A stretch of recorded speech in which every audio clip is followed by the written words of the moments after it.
बच्चों, कैसे आप सभी? मुझे आशा है कि आप सभी अच्छे और प्रसन्न होंगे। चलिए आज हम पढ़ते हैं पाठ 13 रमता राव। पढ़ते हैं हम पाठ 3।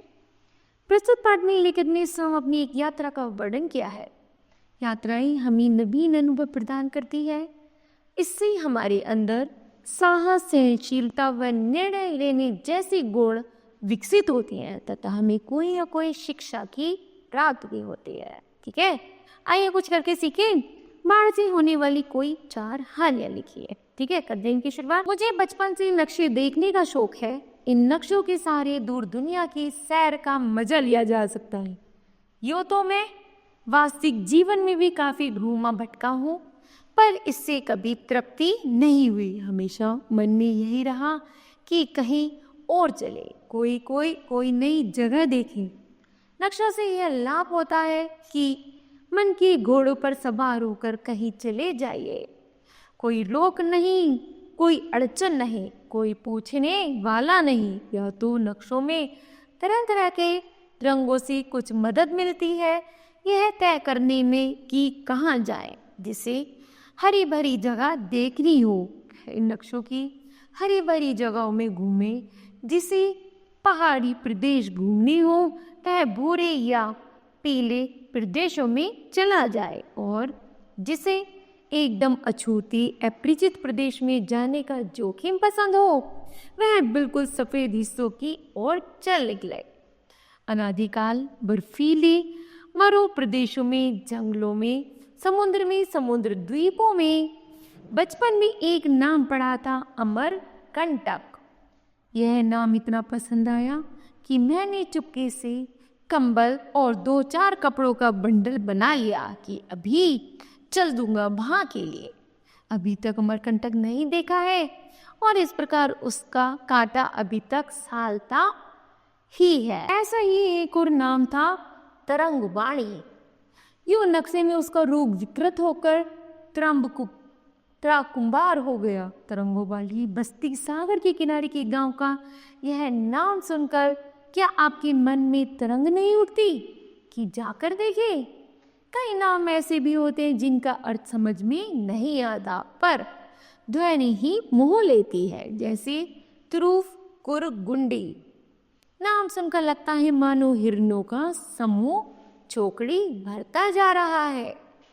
यात्रा करने के कई तरीके। एक तो यह है कि आप सोच विचार कर निश्चय कर लें कि कहाँ जाना है, कब जाना है, कहाँ कहाँ घूमना है, कितना खर्च होगा।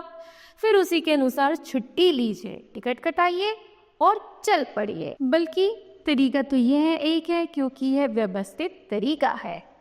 दूसरा तरीका यह है कि आप इरादा तो कीजिए कहीं जाने का, छुट्टी भी लीजिए, पूरी योजना भी चाहे घोषित कर दीजिए, पर ऐन मौके पर चल दीजिए कहीं और के लिए। जैसे घोषित कर दीजिए कि आप बड़े दिनों की छुट्टियों में मुंबई जा रहे हैं और लोगों की ईर्ष्या से कहने दीजिए कि अमुक मुंबई का सीजन देखने जा रहा है।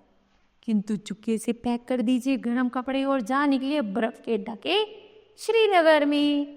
लेकिन अपनी भी कुछ बात कहूँ तो मैं दूसरे तरीके का कायल हूँ। यह तो आप समझ ही गए होंगे, लेकिन जब मैं निकलता हूँ तब तीसरा अख्तियार करता हूँ। जैसे कहा तो सबसे पहले कि मुंबई जा रहा हूँ, लेकिन जब स्टेशन गए तो यह तय करके कि नैनीताल जा रहे हैं और वहां से हिमालय की भीतरी प्रदेशों में, और इस तरह जा निकले शिलोंग। शिवसागर से आगे सोनारी के पास डीखू नदी की बाढ़ में कैसे फंस गया, इसका यही रहस्य अंग्रेजी में एक कहावत है, एक कील की वजह से राज्य खो जाता है। वह यूं कि कील के कारण से नाल, नाल के कारण घोड़ा, नाल के कारण घोड़ा, और घोड़े के कारण लड़ाई, और लड़ाई के कारण राज्य से हाथ धोना पड़ता है। हमारे पास छीनने को राज्य तो नहीं था, पर दांत मांजने के लिए ब्रश और मोटर के मायूसी डिबरी के लिए हम कैसी मुसीबत में पड़े वह हम जानते हैं। सोनारी एक छोटा सा गांव है, अहोम राजाओं की पुरानी राजधानी। शिवसागर से कोई 18 मील दूर वहां भी नाम के आकर्षण से चला गया था। यूं असम में सोना या स्वर्ण बहुत से नामों में है, सुबनश्री, सोनभराली, सोन असम आदि। बरसात के दिन थी, रास्ता खराब। एक दिन सवेरे घूमने निकला तो देखा कि नदी बढ़कर सड़क के बराबर आ गई है। मैं शिव सागर से 3-4 मील पर था और सोचा एक नया टूथब्रश ले लो, क्योंकि पुराना घिस चला था और मोटर की एक डिबरी ठीक करवा कर लौटो। उसकी चूड़ी घिस जाने से थोड़ा थोड़ा तेल निकलता रहता था। इसमें कोई 2 घंटे लग गए। खाना खाने में 1 घंटा। 3 घंटे बाद लौटने लगे तो देखा कि सब और पानी ही पानी है। सड़क का कहीं पता ही नहीं लगता, केवल पेड़ों की कतार से अंदाजा लग सकता था। पानी बड़ी जोर से एक तरफ से दूसरी तरफ बह रहा था, क्योंकि सड़क की एक तरफ नदी थी। मैं फिर भी बढ़ता गया, क्योंकि पीछे पानी ही पानी था। थोड़ी देर बाद पानी कुछ और गहरा हो गया।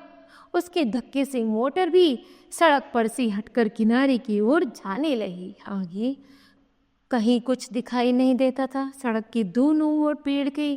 उनमें कईयों पर सांप लटक रहे थे। मैंने लौटने का निश्चय किया, पर सड़क दिखाई तो देती ही नहीं। अंदाज से ही मैं बीच के पक्के हिस्से पर गाड़ी चला रहा था। मोटर को बिना घुमाए उल्टा गियर में कोई 2.5 मील तक लाया। यहाँ सड़क कुछ ऊंची थी। उस पर गाड़ी घुमाकर शिव सागर पहुंचा। शिव सागर से सोनारी को एक दूसरी सड़क में जाती थी। चाय बागानों में से होकर जाती हुई यह सड़क अच्छी थी, पर इसके बीच में एक नदी पड़ती थी जिसे नाव से पार करना होता था। मैंने सोचा इसी रास्ते से चले, क्योंकि सामान तो सब सोनारी में था।